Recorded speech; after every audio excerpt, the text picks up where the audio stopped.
வணக்கம் and welcome to தன்யாஸ் designers. இந்த வீடியோவில் செக்டு பேட்டர்ன் எப்படி ஈஸியாக ட்ரா பண்ணுறதுன்றது தான் பார்க்க போகிறோம். இந்த மெத்தட் நீங்கள் தெரிஞ்சுக்கிட்டீங்க அப்படின்னா டைரெக்டாக நீங்கள் ப்ளவுஸில் ட்ரா பண்ணிக்கலாம்.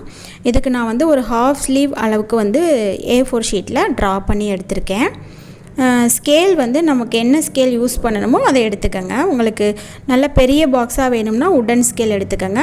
மீடியமாக வேணும் அப்படின்னா இந்த மாதிரி ஸ்கேல் எடுத்துக்கோங்க. எடுத்துகிட்டு இந்த மாதிரி ஸ்லாண்டிங்காக ஸ்ட்ரைட்டாக இல்லாமல் ஸ்லாண்டிங்காக வச்சுக்கோங்க. ஸ்ட்ரைட் பாக்ஸஸ் வேணும்னா ஸ்ட்ரைட்டாக வச்சுக்கணும். இது வந்து ஸ்லாண்டிங் பாக்ஸ் வேணுன்றதுனால ஸ்லாண்டிங்காக வச்சுட்டு இந்த மாதிரி ஒரு இந்த ஸ்கேல் அளவுக்கு ரெண்டு சைடுமே வந்து இந்த மாதிரி லைன் வந்து ட்ரா பண்ணிக்கலாம். பண்ணிவிட்டு இதுக்கப்புறம் இந்த ஸ்கேலை இந்த இடத்துல, அதாவது ஃபஸ்ட்டு லைன் இருக்குது இல்லையா, ஃபஸ்ட்டு லைன் ட்ராப், அந்த ஸ்கேலில் 2 லைன் கிடைக்கும் நமக்கு. அந்த 2 லைனில் ஃபஸ்ட் லைன்லேருந்து க்ராஸாக வச்சுக்கணும். க்ராஸாக வச்சுட்டு நம்ம ஸ்ட்ரைட்டாக ஒரு லைன் ட்ரா பண்ணிடணும்.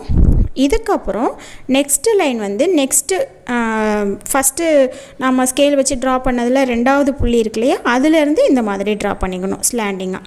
இப்படி பண்ணிவிட்டு இதுக்கப்புறம் நம்ம ஸ்கேலை ஆப்போசிட் டைரெக்ஷனில் திருப்பி வச்சு இந்த மாதிரி பண்ணிக்கணும். திரும்ப மறுபடியும் அதுக்கு ஆப்போசிட்டாக திருப்பி வச்சு அந்த புள்ளியிலேருந்து, அதாவது நம்ம ஸ்டார்ட் பண்ணுறது கண்டிப்பாக இந்த புள்ளியிலேருந்து ஸ்டார்ட் பண்ணணும். இப்போ ஸ்டார்ட் பண்ணலையே, இந்த புள்ளியிலேருந்து ஸ்டார்ட் பண்ணிடணும். அதுக்கப்புறம் அவ்வளோதான். நெக்ஸ்ட்டு நம்ம எந்த பாயிண்டில் முடித்தோமோ அந்த பாயிண்ட்லேருந்து ஸ்டார்ட் பண்ணணும். இதோட ஆப்போசிட்டில் நம்ம ட்ரா பண்ணும்போது அந்த ஒரு ஸ்கேல் அளவை வந்து வச்சு ட்ரா பண்ணிக்கணும். அவ்வளோதான். இது நல்லா நீங்கள் கிளியராக பார்த்தீங்கன்னா உங்களுக்கு புரியும். 2வதாக ட்ரா பண்ணுற பாயிண்ட்லேருந்து இந்த பொசிஷன் ட்ரா பண்ணுறோம். அதுக்கு ஆப்போசிட் பொசிஷன் வந்து ஜஸ்ட் அந்த ஒரு ஸ்கேல் அளவுக்கு ட்ரா பண்ணிக்கிறோம். அவ்வளோதான். ஸோ இந்த மாதிரி பண்ணும்போது நமக்கு வந்து எக்ஸாக்டாக கரெக்டாக அந்த பாக்ஸஸ் கிடைக்கும். இதுக்காக நாம் தனித்தனியாக டெம்ப்ளேட் ரெடி பண்ணி பாக்ஸஸ் ரெடி பண்ண வேண்டியதில்லை. சில டைம் வந்து நாம் அந்த மாதிரி ரெடி பண்ணுவோம். அதெல்லாம் தேவையே இல்லை. நான் வந்து முன்னாடி வந்து ஒரு மிஸ்டேக் பண்ணுவேன். இந்த செக்டு பாக்ஸ் பண்ணும்போது நாம் எல்லாருமே மேக்ஸிமம் நல்லா தெரிஞ்சவங்க பண்ண மாட்டாங்க கண்டிப்பாக. நான் வந்து பிகினராக இருக்கும்போது இந்த ஒரு முக்கியமான மிஸ்டேக் பண்ணேன். அது என்ன பண்ணேன், அது நீங்கள் அப்படி பண்ணுவீங்களா அப்படின்றதையும் கமெண்டில் சொல்லுங்கள். பண்ணினீங்களா அப்படின்றத நான் பண்ணேன். ஸோ அதை வந்து ரெக்டிஃபை பண்ணி இப்போ சரி பண்ணியிருக்கேன். ஸோ அதனால் இந்த வீடியோ வந்து உங்கள் கூட ஷேர் பண்ணியிருக்கேன். ஏன்னா என்ன மாதிரி மிஸ்டேக் பண்ணுற சில டிசைன்ஸ் நான் பார்த்துருக்கேன், அந்த மாதிரி இருந்துச்சு.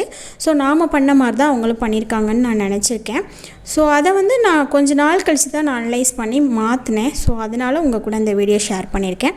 இப்போ பார்த்தீங்கன்னா இப்போ ட்ரா பண்ணி முடித்ததுக்கப்புறம் இந்த கீழே பார்த்தீங்கன்னா இதுதான் முக்கியமான விஷயம். இந்த பாயிண்ட் இருக்குது பார்த்தீங்களா, இந்த பாயிண்ட் எல்லாமே வந்து ஈக்குவல் டிஸ்டன்ஸில் நமக்கு இங்கே கிடச்சிருக்கு. இதுக்கு மேலே உள்ள பார்ட் இருக்குல்ல, அந்த பார்ட் வந்து அந்த ஸ்பேஸ் வந்து கரெக்டாக ஈவனான ஷேப்பில் இருக்குது பாருங்கள். இந்த பார்ட் ஃபுல்லாகவே வந்து கரெக்டான அளவில் ஈக்குவல் டிஸ்டன்ஸில் கிடச்சிருக்கு. ஸோ இப்படி இருந்தால் தான் நம்மளுடைய ஸ்லீவ் வந்து டிசைன் பண்ணி பார்க்குறதுக்கு கரெக்டாக ஆப்டாக அழகாக இருக்கும். டிசைனும் வந்து நீட்டாக இருக்கும். இது வந்து நான் ஃபஸ்ட்டில் நான் ஆரி ஒர்க் செக்டு பேட்டர்ன் ஃபஸ்ட்டு போட ஆரம்பிக்கும் போது நான் இதை வந்து மைண்டில் வச்சுக்கல. நான் இது என்ன செக்டு பேட்டர்ன் தானே, டைரெக்டாக ஸ்கேலை வச்சு ட்ரா பண்ணால் போச்சு அப்படின்னு சொல்லிட்டு தான் நான் வந்து டைரெக்டாக வச்சு ட்ரா பண்ணி வரைஞ்சிட்ருந்தேன். ஒரு 2 அல்லது 3 டிசைன்ஸ் இதே செக்டு பேட்டர்ன் திரும்ப திரும்ப கேட்டாங்க கஸ்டமர். ஸோ போடும்போது தான் நான் அனலைஸ் பண்ணேன். நம்ம டிசைன் பண்ணி பீடு சரி எல்லாமே கொடுத்து டிசைன் பண்ணதுக்கப்புறம் தான் நான் அனலைஸ் பண்ணேன். இந்த இடத்துல இந்த ஷேப் வந்து ஏன் ஈவனாக வர மாட்டேங்குது அப்படின்னு சொல்லிட்டு யோசிச்சுட்டு அதுக்கப்புறம் சரி நம்ம இந்த ட்ராயிங்கில் தான் மிஸ்டேக் பண்ணியிருக்கோம் அப்படின்ட்டு, இதுக்காக தான் எல்லோரும் ட்ரேசிங் ஷீட் யூஸ் பண்ணுறாங்களா அப்படின்ட்டு யோசித்தேன். அப்புறம் எதுக்கு நம்ம வேறு ஒருத்தவங்களோட ட்ரேசிங் ஷீட்டை எடுத்து நம்ம யூஸ் பண்ணணும். வேறு டிசைன்ஸ்லலாம் பர்ஃபெக்டாக இருந்துச்சு. சில டிசைன்ஸ்லலாம் பார்த்தேன் பர்ஃபெக்டாக இருந்துச்சு பிரிண்ட்ரெஸ்லலாம். ஸோ நம்ம இதை எப்படி வரைகிறதுன்னு ட்ரா பண்ணி பார்த்துருவோம் அப்படின்னு சொல்லிட்டு ட்ரா பண்ணி பார்த்தேன். ஸோ போன டிசைன் பண்ணும்போதே நான் இது சரி பண்ணிட்டேன். இந்த மிஸ்டேக்கை போன தடவை செக்டு பேட்டர்ன் போட்டிருக்கேன் லாஸ்ட்டு 3 வீடியோஸ் பேக்குன்னு நினைக்கிறேன். அதில் நான் சரி பண்ணிட்டேன். ஸோ அதனால் அந்த வீடியோவை வந்து இப்போ உங்களுக்கு ஷேர் பண்ணுறேன்.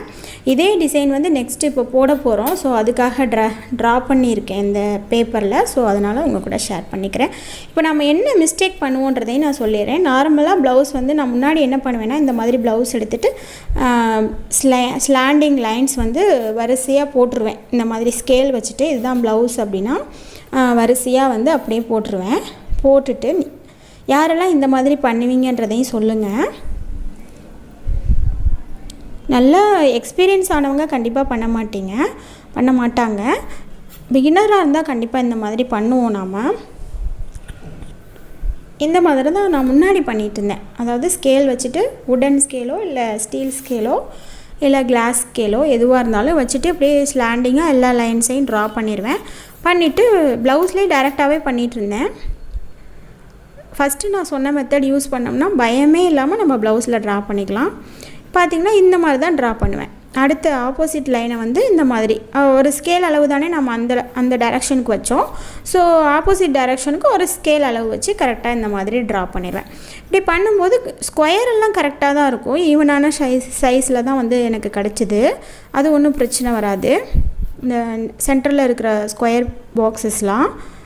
பட் அந்த பாட்டம் பொசிஷன் இப்போ காட்டுறேன் பாருங்கள் எப்படி வந்திருக்குன்னு.